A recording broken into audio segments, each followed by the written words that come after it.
Sorry, guys. So here I just repeat it. So behind the scene, for this measure, right? So in this case, inside the calculate function, I've used the filter. The filter function will get evaluated first as part of your calculate. That is what we discussed initially. And in this case, what happens is whatever the filtering criteria or the condition that you specified, for that base, for that, right, what it does is it creates the temporary table or the virtual table, which is also called as a calculated table behind the scene. And then it applies the sum function or the aggregation function. So in that way, the performance will be faster. The classic example, for example, the fact sales table, I have 1 million records. Okay, in this, let's say city is equal to San Francisco, right? Here, instead of sales amount, I have city is equal to San Francisco is there. So in that case, what will happen? Let's say hypothetically, the San Francisco city related records are just 1.1 mm, which is much lesser than the total number of records. If I apply the sum on the 0.1 million records, it will be much faster. It compute it any functions like aggregate functions like sum, average, min, max. When you use it, it uses the CPU. Okay. In that case, what happens is it consumes less number of resources, right? Even the memory and CPU, it consumes less when you work with the smaller amount of data, especially when you perform the computation like sum or average. Got it? Now the question is, what is the difference between filter and calculate table? In both the cases, it returns a table. Okay, in both the cases, it returns a table. Okay, then see in this case, this filter function behind the scene, it returns a table like this.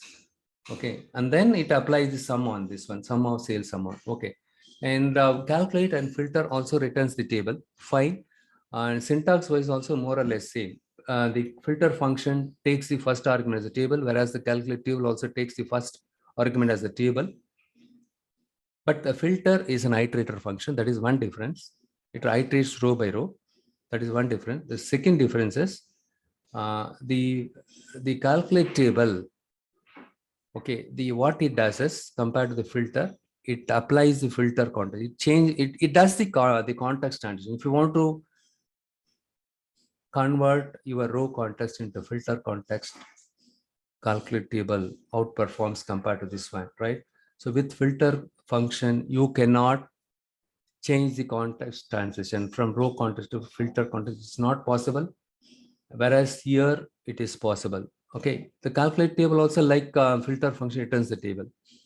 You can apply the filter on the data set, and then you can return a table with the subset of the data in a table.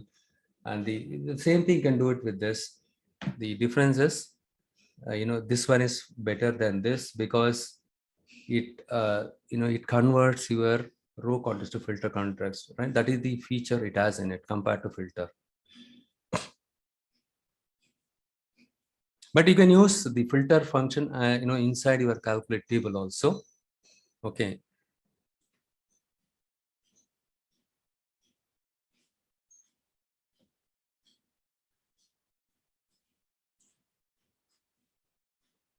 And the next one is all selected. We have discussed or removes context filters from columns and in the current query while reading all other context filters or explicit filters. And use cases, this is what we have already discussed, and all except also we discussed. And next one is the table and relationship functions.